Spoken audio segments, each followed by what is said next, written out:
Olá, inventores e inventoras da história, tudo bem com vocês? Nós começamos no vídeo de hoje com uma série sobre os militares no poder. Nessa série, eu vou apresentar para vocês os presidentes da República que tiveram a sua origem na caserna, ou seja, os que vieram lá das fileiras militares. E durante o período republicano da história brasileira, foram alguns presidentes de origem militar. Para começar, não podia ser diferente. Não só o primeiro presidente militar do Brasil, mas o primeiro presidente de toda a história brasileira, Deodoro da Fonseca. Então, fica aí que eu já vou começar.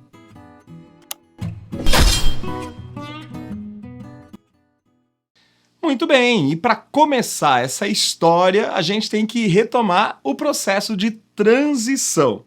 O Brasil deixa de ser uma monarquia e se torna uma república. Isso acontece no dia 15 de novembro de 1889. O fim da monarquia brasileira foi um movimento liderado pelo Marechal Deodoro da Fonseca. Na concepção de muitos, estamos falando de um golpe militar que acabou derrubando o gabinete do Visconde de Ouro Preto e proclamando a nova república.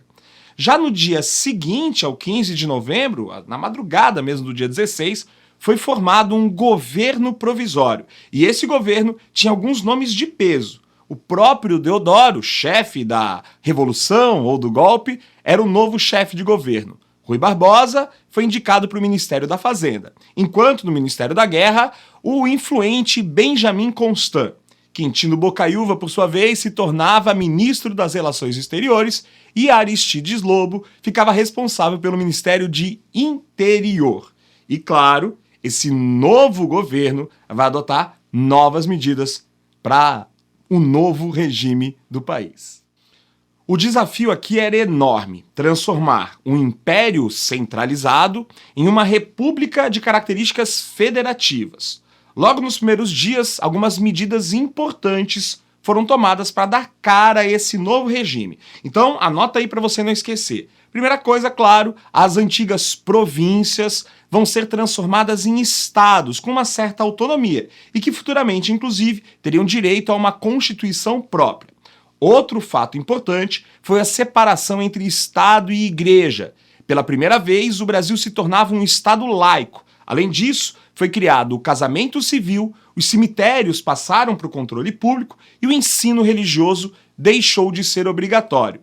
Algumas mudanças também começaram a ser apontadas no sentido eleitoral. O voto passou a ser permitido para homens alfabetizados, porém acabando com o critério censitário vigente lá na época do Império.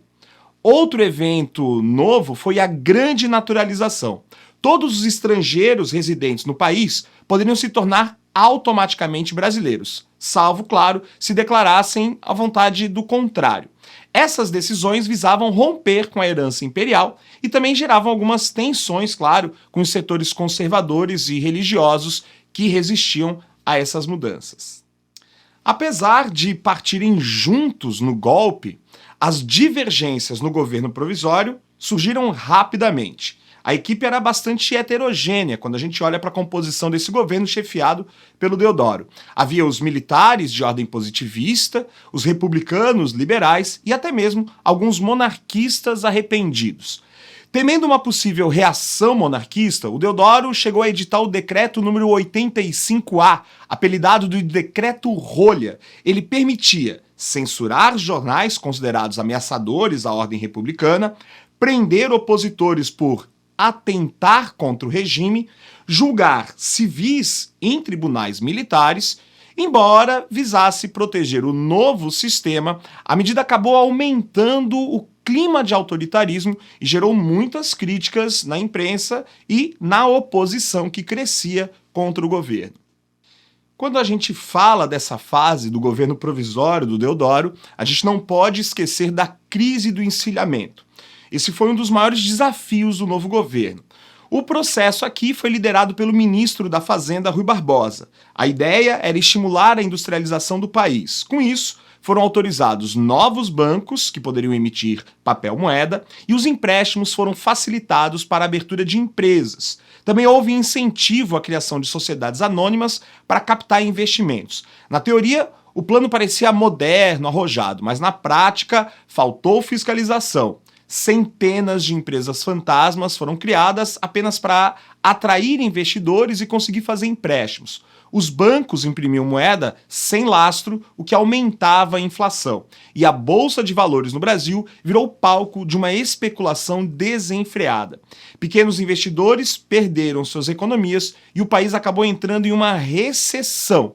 A crise gerou uma instabilidade política, desgastou ainda mais o governo.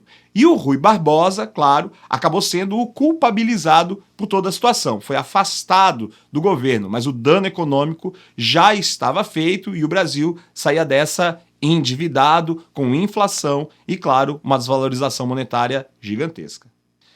Também durante essa fase do governo Deodoro, surge um impasse conhecido como a Questão de Palmas, um conflito territorial entre Brasil e Argentina pela região do atual oeste dos estados de Santa Catarina, pegando um pedacinho do Paraná e até do Rio Grande do Sul.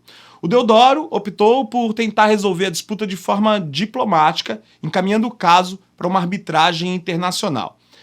A decisão, entretanto, só sairia alguns anos depois, já no governo posterior, e acabou sendo favorável ao Brasil.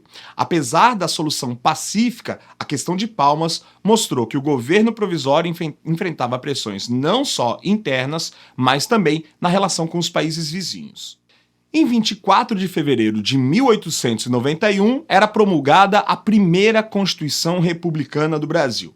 Ela estabeleceu o federalismo, ou seja, uma maior autonomia para os estados, e o presidencialismo, onde o presidente, chefe desse estado e chefe do governo, seria eleito para um mandato de 4 anos. Também previa a separação entre os 3 poderes. Já no dia seguinte, o Congresso, relativamente pressionado, é claro, escolheu o próprio Deodoro como primeiro presidente constitucional do Brasil e, portanto, para fazer uma espécie de governo de transição. Como vice, o Congresso escolheu o também militar Floriano Peixoto. Porém, os conflitos entre o Executivo, o presidente, e o Legislativo, a Câmara e o Senado, logo se intensificaram.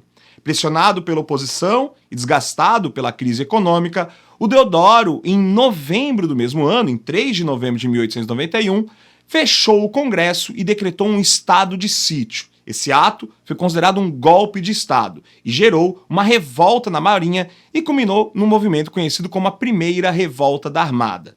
Enfraquecido, no dia 23 de novembro, ou seja, 20 dias depois da ação de fechamento do Congresso, o presidente renunciava ao seu cargo, ou seja, o mandato constitucional de Deodoro não durou nem um ano. Após a renúncia, o presidente Deodoro da Fonseca acabou se afastando da vida política e morreu logo depois, no dia 23 de agosto de 1892, no Rio de Janeiro.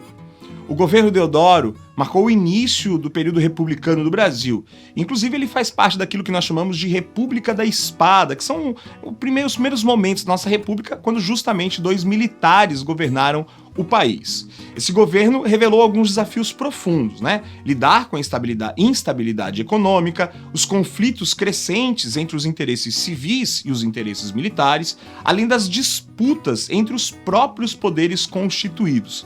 Podemos perceber, então, que havia uma grande dificuldade de consolidar o regime republicano e, por consequência, em consolidar a própria democracia no país. O governo seguinte, que vai ser o do Floriano, vai deixar também as suas marcas. Mas esse é um assunto para um outro vídeo aqui da nossa série dos militares no poder.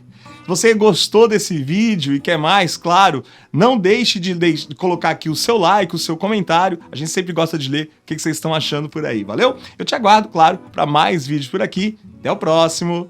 Tchau.